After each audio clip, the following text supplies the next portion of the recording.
madaxweynaha kooxda Khaatumo Dr. Cali Khaliif Galeyd oo ka soo socdaalay magaalada Hargeysa ee caasimadda Somaliland ayaa maanta lagu soo dhaweeyay magaalada Boorama ee xarunta gobolka Awdal waxaana soo dhaweyntiisa ka qayb qaatay madax dhaqameed iyo shakhsiyaad kale oo magac leh ugu horeynba soo dhaweynta loo sameeyay Dr. Cali Khaliif Galeyd waxaa ka hadlay dadkii soo dhaweeyay oo ugu horeeyo Suldaan Ibrahim Jaamac Samatar waxaana ay sheegeen noo sharaf maanta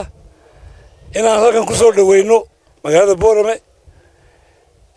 Professor Cali Khaliif Galeyd oo aad wada garanaysin haday dawladii hore tahay haday dawladda maanta Somaliland ay tahay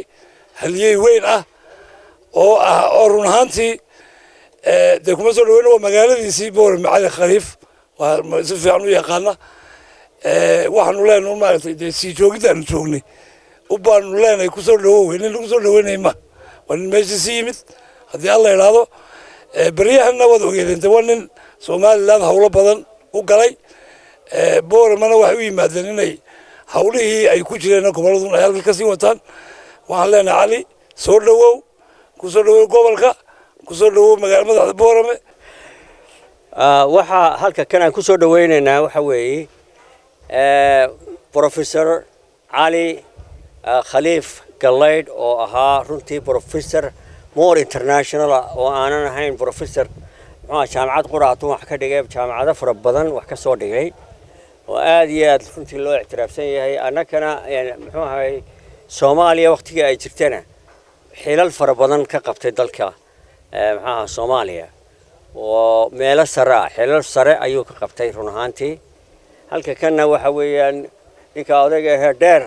nin walba uu garanaya waa geltire waa ninkii caanka ahaa ee muxuu ahay wasiirka ahaa wasaaradaha muxuu ahay Somaliland marka ninkaasina waxa weeye waa nin runtii aad loo jecel yahay oo aan jecel lahay inuu maartay noo yimaado waana welcome gareynana marka soo dhawaada ugu dambeynna waxa halkaasi ka hadlay Dr. Cali Khaliif Galeyd waxaana uu u mahad celiyay dadkii soo dhaweeyay isagoo sheegay inuu ku faraxsan yahay imaantigiisa magaalada Boorama ee xarunta gobolka Awdal suldaanka iyo Ibrahim iyo intii sharaftay nagu soo dhaweynaysa magaalada meelo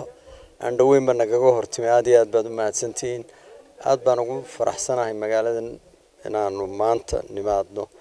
hawl aanu magaalooyin kale iyo gobollo kale u tagtagnayna inaanu yana halka ka sii wadno waa mahadsantiin wixii aanu u nimina waa isaga iman doonaa waana mar labaad waa aad iyo aad baan u mahadinayaa suldaanka iyo Ibrahim si kastaba ha ahaatee waxaa isna magaalada Boorama lagu soo dhaweeyay Professor Axmed Ismaaciil Samatar waxaana la filayaa inay si wada jiraan labada professor magaalada Boorama ugu wada qabtaan barnaamij ay ugu magac dareen tabliiqa siyaasadda oo bariyay ugu dambeeyay ay ka wadeen qaar ka mid ah gobolada dalka Abubakar Farxaan Cabdi Roble Abubakar Abka Raya TV Boorama